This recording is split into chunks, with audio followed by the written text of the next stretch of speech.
فلما فصل طالوت بالجنود قال إن الله مبتليكم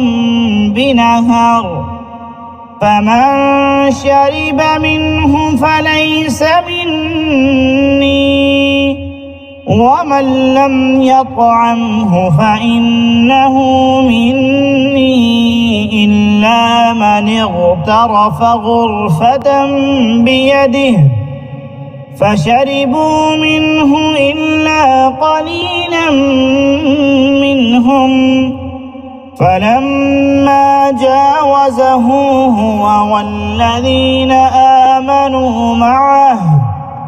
قالوا لا طاقة لنا اليوم بجالوت وجنوده قال الذين يظنون أنهم ملاقو الله كم من فئة قليلة غلبت فئة كثيرة بإذن الله والله مع الصابرين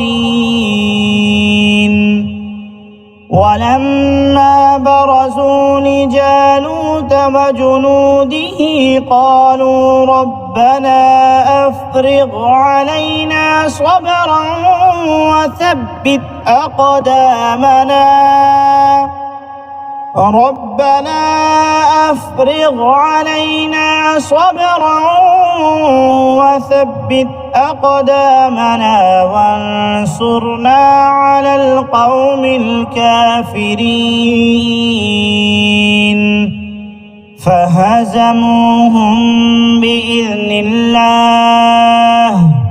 وقتل داود جالوت وآتاه الله الملك والحكمة وعلمه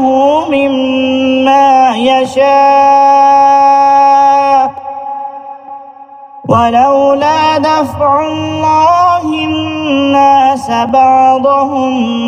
ببعض لفسدت الأرض ولكن الله ذو فضل على العالمين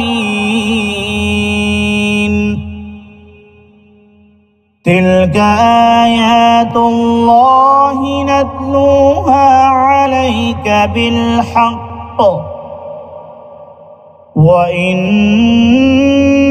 لمن المرسلين